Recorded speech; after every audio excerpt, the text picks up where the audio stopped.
శ్రీమాత్రే నమః. ప్రేక్షకులకి ఆ లలితాంబిక అమ్మవారి యొక్క అనుగ్రహం పరిపూర్ణంగా కలగాలని మనస్ఫూర్తి కోరుకుంటూ మనం ఈరోజు చెప్పుకోబోయేటువంటి టాపిక్ 2025 జనవరి మాసంలో ఫలితాలు ఏ విధంగా ఉన్నాయి, మరియు ఏ విషయాల పట్ల మీరు జాగ్రత్తగా ఉండాలి, అదేవిధంగా ఎటువంటి పరిహార మార్గం చేసుకుంటే ఇబ్బంది పడకుండా సంతోషంగా ఉంటాము అనేటువంటి విషయాలు చెప్తుంది నేనైనప్పటికీ కూడా చెప్పిస్తుంది సాక్షాత్ లలిత అమ్మవారిగా భావిస్తూ ఒక్కొక్క లగ్నం తెలియని వారు రాశిరీత్యా చూసుకుందాం. అయితే దీనికంటే ముందు అసలు గ్రహాలు ఎక్కడెక్కడ ఉన్నాయి జనవరి మాసంలో. గురువు వక్రగతి పోయింది. సో గురువు వక్రించే ఉన్నాడు. ఇంకా అదేవిధంగా కుజుడు కూడా వక్రించి ఉన్నాడు ఈ జనవరి మాసంలో. అదేవిధంగా కేతువు కన్యారాశిలోని, బుధుడు వృశ్చికంలో ఉంటూ 4వ తేదీ ధనస్సులోకి, 25వ తేదీ మకరంలోకి ఎంటర్ అవుతున్నాడు. చంద్రుడైతే మొత్తం ఒక నెలలో ఒక రౌండ్, అంటే ఈ యొక్క మకరం నుంచి మళ్ళీ మకరం వరకు చేరుకుంటాడు. రవి 14వ తేదీ ధనస్సులోకి, ధనస్సు నుంచి మకరంలోకి, శుక్రుడు శని కుంభరాశిలో ఉన్నాడు. ఈ శుక్రుడు మీనంలోకి రాహువుని చేరుకుంటాడు. రాహు మీనంలో ఉన్నాడు. 28వ తేదీ చేరుకుంటున్నాడు. అంటే ఆల్మోస్ట్ నెల రోజులు మొత్తం శుక్రుడు ఇక్కడే ఉంటాడు. మేషలగ్నము లేదా మేషరాశి మీకు ఈ జనవరి మాసంలో చూసుకున్నట్లయితే మీరు ఉన్న ప్రదేశం నుంచి మారడము, అది ఇంటికి సంబంధించిన విషయంలో కావచ్చు, లేనట్లయితే ప్రొఫెషనల్ రిలేటెడ్ సంబంధించిన మూలంగా కావచ్చు, మార్పు అనేటువంటిది చాలా స్పష్టంగా చూపిస్తుంది. అదేవిధంగా ఇక్కడ ధన సంబంధించినటువంటి విషయాల్లో కనుక చూసుకున్నట్లయితే ఫైనాన్షియల్గా మంచి గ్రోత్ అయితే ఉంది. రావాల్సిన ధనం రావడము, బికాజ్ ఆఫ్ ఇక్కడ పంచమాధిపతి భాగ్యంలో ఉన్నాడు, 2వ అధిపతి కూడా లాభస్థానంలో ఉన్నాడు. కాబట్టి రావాల్సిన ధనం ఖచ్చితంగా మీకు వచ్చి తీరుతుంది. అదేవిధంగా మరొక విషయం ఏంటంటే ఇక్కడ 3వ అధిపతి ఎప్పుడైతే అష్టమ స్థానంలో, 3వ అధిపతి అష్టమ స్థానంలో ఉన్నాడో కొన్ని పూర్వీకుల ఆస్తులకు సంబంధించినటువంటి విషయంలో చిన్న చిన్న డాక్యుమెంటేషన్ సరిగ్గా లేకపోవడం వల్ల, మరొక మార్గాల వల్ల కొంత డిస్టర్బెన్స్ అనేటువంటిది ఎదుర్కొంటారు. సంతానం కోసం ప్రయత్నం చేసేటువంటి వారికి సంతాన యోగం అనేటువంటిది కలుగుతుంది. స్పిరిచువల్గా కూడా అంటే 14వ తేదీ లోపల మీరు ఏదైనా సంతానం కోసం చేసే ప్రయత్నం ఫలిస్తుంది. అప్పులు ఎవరికి ఇవ్వకండి. అప్పుల వల్ల ఇబ్బంది పడేటువంటి యోగం ప్రస్తుతం నడుస్తుంది 3, 6 అధిపతి 8లో ఉండడం వల్ల. కాబట్టి మీరేంటి కొంచెం హెల్త్ విషయంలోని, అప్పులకు సంబంధించిన విషయంలో, ముఖ్యంగా నరాలకు సంబంధించినటువంటిది ఏదైతే ఇబ్బంది పడుతుంటారో వారు ముఖ్యంగా జాగ్రత్తగా ఉండాలి. ఇప్పుడు ప్రస్తుతం ఉన్నటువంటి కండిషన్లో గృహ సంబంధించినటువంటివి ఏమైనా తీసుకోవచ్చా ఏమిటి అంటే 22వ తేదీ వరకు కుజుడు వక్రించున్నాడు. జనవరి 22 తర్వాతే ఏదైనా గృహ సంబంధించినవి తీసుకోండి. ఈ సమయంలో కనుక తీసుకుంటే వక్రించిన కుజుడు వల్ల తీసుకుందామని దగ్గర దాకా వెళ్ళి మళ్ళీ వెనక్కి రావడం ఇట్లాంటివి ఎక్కువగా జరుగుతూ ఉంటాయి. ఇక ఉద్యోగ సంబంధించినటువంటి విషయంలో ముఖ్యంగా creative field, cinema field, animation related ఇట్లాంటి వాటిల్లో లేదా మెడికల్ రిలేటెడ్ రంగాల్లో ఉండేటువంటి వారికి కొత్త ఉద్యోగ అవకాశాలు వస్తాయి, మీకు గుర్తుపెట్టుకోండి. అదేవిధంగా లాభంలో 2 గ్రహాలు శని శుక్రులు, అనేకమైనటువంటి లాభాలు. కాకపోతే ఇక్కడ 12వ స్థానంలో రాహు కూడా ఉన్నందుకు ఎవరైనా విదేశాలకు వెళ్ళి అక్కడ స్థిరపడాలి, విదేశీ సంబంధించిన ఉద్యోగాలు కావాలి, విదేశీ మూలకంగా ధనయోగం కలగాలి అంటే ఎప్పుడైతే శుక్రుడు మీకు 28వ తేదీకి ఎంటర్ అవుతున్నాడో అక్కడ నుంచి మరింత బలం పెరుగుతుంది. ఇక్కడికి వెళ్ళినప్పుడు ఈ గురు శుక్రులు ఇద్దరు కూడా పరివర్తన చెందుతారు. ఈ పరివర్తన వల్ల ఏమిటంటే ధనయోగం, చక్కటి ధనయోగం రావడము, మరియు అదేవిధంగా విదేశీ యోగాలు ఏర్పడడం ఇవి జరుగుతున్నాయి. ఇక మీరు చేయవలసినటువంటి దేవతా ఆరాధన ఏమిటి అని చెప్పి చూసుకున్నట్లయితే మీరు ఎక్కువగా సూర్యభగవాను ఎక్కువగా ఆరాధించండి. శని సూర్య గ్రహాల దగ్గర దీపారాధన చేయండి. ఈ 4లో ఉన్నటువంటి కుజుడు కాస్త వక్రించున్నాడు కాబట్టి నేను మొదట్లో చెప్పినట్టుగా కాస్త అప్పులు ఇవ్వడం తీసుకునే విషయంలోని, ఏదైనా అగ్రిమెంట్స్ చేసేటువంటి విషయాల పట్ల కాస్త మీరు జాగ్రత్తగా ఉండండి. జ్యోతిష్ శాస్త్రంలో ఉన్నటువంటి కొన్ని అపోహలు ఏమిటి, మిత్స్ అంటారు వాటిని, అంటే అనవసరంగా మూఢనమ్మకాలు అనుకోండి. ఇవి నేను మీకు ఈరోజు చెప్పబోతున్నాను, గుర్తుపెట్టుకోండి. ఏమిటవి అంటే ఇవి తెలియాలి. ముఖ్యంగా ఇవి తెలియకపోవడం వల్ల కూడా ఇబ్బంది పడుతున్నారు చాలామంది అనుకునేది ఏమిటంటే ఏలినాడు శని, అర్ధాష్టమి శని, అష్టమి శని సమయంలో ఏదీ కలిసి రాదు అనుకుంటారు. అది పూర్తిగా తప్పు, గుర్తుపెట్టుకోండి. నేను 100% నేను రీసెర్చ్ చేసి చెప్తున్నాను.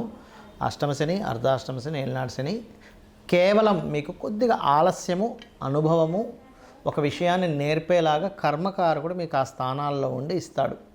అంటే మీ యొక్క కర్మ ఏంటంటే ఆ సమయంలో కొంచెం స్ట్రెస్ అవ్వడం వల్ల జీవితంలో ఏది నిజమో అని తెలుసుకుంటారు, కానీ ఏది కలిసి రాకపోవడం కాదు, గుర్తుపెట్టుకోండి. కలిసి రావాలంటే ఏం చేయాలో నేర్చుకుంటారు మీరు, కలిసి రాకపోవడం కాదు. ఎందుకంటే నేను దీని మీద 140 మంది ప్రెసిడెంట్ల జాతకాలు చూశాను. వాళ్ళకి పర్టికులర్గా ప్రెసిడెంట్లను కదా, ఎమ్మెల్యేలు, ఎంపీలు, చాలామంది జాతకాలు, పెద్ద పెద్ద బిజినెస్ మ్యాన్ జాతకాల్లో, ముఖ్యంగా రాజకీయ నాయకుల జాతకాల్లో నేను చూసింది ఏంటంటే ఏళ్ళనాటి శని, అర్ధాష్టమి శని, అష్టమి శని సమయాల్లోనే వాళ్ళు పీఎంలు, సీఎంలు కూడా అయ్యారు. మీకు ఎందుకు, మన నరేంద్ర మోడీ గారు ఏళ్ళనాటి శనిలోనే ఆయన పీఎంగా ఉన్నది వృశ్చిక రాశి. జగన్ అతను అష్టమ శనిలోనే ఆయన సీఎంగా నిలబడ్డారు. మన ఎంతోమంది చంద్రబాబు నాయుడు గారు కావచ్చు, స్వర్గీయ ఎన్టీ రామారావు గారు కావచ్చు. నేను చెప్పేది ఒకటే, అంటే రాజ్యాన్నే ఇస్తున్నటువంటి శని మీకెందుకు ఏమీ కలిసి రాకుండా చేస్తాడంటే ఒక్కసారి ఆలోచించండి. ఎందుకంటే నేను ఈ విషయాన్ని ఎందుకు స్పష్టంగా చెప్తున్నానంటే, అనవసరంగా ఇది ఏమీ కలిసి రాదేమో అని ఏమీ చేయకుండా ఉండిపోతున్నారు. అది కాదు. శని అంటే కర్మకారకుడు, విజయానికి కారకుడు. కష్టం ఇస్తాడు, ఇవ్వడం నేను అనట్లే. స్లో మూమెంట్, స్లో ఉంటుంది. కానీ అదే శని భగవాను కనుక మీరు చక్కగా దీపారాధన చేసి రెగ్యులర్గా ఒక ఆంజనేయ స్వామి ఆలయమో, నరసింహస్వామి ఆలయమో, స్కందుడు ఆలయానికి వెళ్ళారనుకోండి, 100% పాజిటివ్ ఫలితాలు ఇస్తాడు. అది. ఇక రెండవది ఏంటంటే కాలసర్పదోషం గురించి చాలామంది భయపడుతున్నారు. కాలసర్పదోషం కాలానికి సంబంధించినటువంటిది. అంటే దేశ కాల సంబంధించిన పరిస్థితులు ఎలా ఉంటాయి చెప్పేటువంటి అంశం. జన్మజాతకానికి అప్లై చేయకూడదు. కాలసర్పదోషానికి కేవలం సర్పదోషాలను మాత్రమే అప్లై చేయాలి. మరి కాలసర్పదోషానికి ఒక ప్రెడిక్షన్ ఉంటుంది కదా అంటే ఉంటుంది, దానికి ఒక ప్రెడిక్షన్ ఉంటుంది. అంతేగాని ఎందుకు కలిసి రాదని కాదు. మెగాస్టార్ చిరంజీవి గారికి ఉంది కాలసర్పదోషం. ఎంతోమంది రాజకీయ నాయకుల్లో పెద్ద పెద్ద రేంజ్లో వెళ్ళిన వాళ్ళకి, పెద్ద పెద్ద బిజినెస్ పీపుల్కి నేను చూశాను కాలసర్పదోషం. మరి వాళ్ళు ఎందుకు అలా ఆ రేంజ్లోకి ఎదిగారు అనేది ఒక్కసారి ఆలోచించండి. ఆస్ట్రాలజీ 100% ఉంది, కానీ దాన్ని రీసెర్చ్ చేసి దాన్ని అర్థం చేసుకొని దాన్ని ఎలాగ మనకు ఎందుకు అందించారనే విషయాన్ని పూర్తిగా అర్థం చేసుకోవాలి. అలాగే మరొక విషయం ఏంటంటే, ఒకటి, ప్రతిసారి కూడా మనం ప్రతిదానికి కూడా ఏలినాటి శననో సర్పదోషం ఉందనో పెట్టుకుంటాం. అలా కాదు. పర్టికులర్ భావం అంటే మీకు వివాహం అవ్వటం లేదు, ఓకే, 7th లార్డ్ ఎవరయ్యారు చూసుకొని ఆ 7th లార్డ్ బలహీనంగా ఉన్నాడా, అందుకే అవ్వట్లేదు. దాన్ని చిన్న చిన్న మంత్రాలతో, లలితసహస్రనామం ఉంది, అందులో ఓం కామేశబద్ధ మాంగళ్య సూత్ర శోభిత కందరాయ నమః ఖచ్చితంగా ఇంట్లో కూర్చొని చక్కగా చేసుకొని ఫ్రీ అయిపోతుంది. దానికి అంతేగాని అమ్మో దీనికి ఏదో లక్షలు కట్టించి పూజ చేసుకోవాలి అప్పుడే నాకు ఆ దోషం పోతుంది అనేటువంటిది కాదు. కలియుగం కొన్న గొప్పతనం ఏంటంటే నామస్మరణ చేత పోతుంది, క్లియర్ అయిపోతుంది. మీ దగ్గర డబ్బులు ఉన్నాయి, నేను చక్కగా పూజ చేయించుకుంటాను, ఇంటికి పురోహితుని పిలిపించి ఒక హోమం చేయించుకుంటానంటే చేయించుకోండి, ఏమీ తప్పు కాదు. అది ధనం ఉంటే చక్కగా ఇంటికి పురోహితుని పిలిపించుకొని చక్కగా పూజ చేసి అతనికి దక్షిణ ఇచ్చి 10 మందికి భోజనాలు పెట్టండి. దానివల్ల ఒక సిస్టమ్ అంటే మనీ సర్క్యులేట్ అవుతుంది. దానివల్ల దేవతలు కూడా ఆనందిస్తారు, నేను కాదనట్లే. కానీ డబ్బులు లేకపోయినా అప్పులు చేసి మాత్రం ఎట్టి పరిస్థితుల్లో మీరు పూజ చేస్తేనే వర్కౌట్ అవుతుందని మాత్రం ఏమీ లేదు. ఎందుకంటే భగవంతుడికి అన్నీ తెలుసు. అయ్యా ఈ వ్యక్తి దగ్గర డబ్బులే ఉన్న దాంట్లో సంతృప్తిగా నాకు చేసుకుంటున్నాడు అని భగవంతుడికి తెలుసు. భగవద్గీతలో చాలా స్పష్టంగా చెప్పాడు ఆయన. ఏంటంటే మీరు గనక అంటే పత్రమైనను, పుష్పమైనను, ఫలమైనను, ఉదకమైనను ఫలాపేక్షరహితంగా నాకు సమర్పిస్తే నేను దాన్ని ప్రీతితో స్వీకరిస్తున్నాను అన్నాడు. ఉదకం అంటే చిన్న నీటి చుక్కండి. కాబట్టి ఎక్కడా కూడా ఇది చేస్తేనే అవుతుంది, లేకపోతే నాకు ఇది అవ్వదు అనేటువంటిది లేదు. నామస్మరణ చేయండి. కేవలం నామస్మరణ కూడా మిమ్మల్ని ఉద్ధరిస్తుంది. డబ్బులు ఉన్నాయి చక్కగా చేసుకోండి, ఏం కాదనట్లే.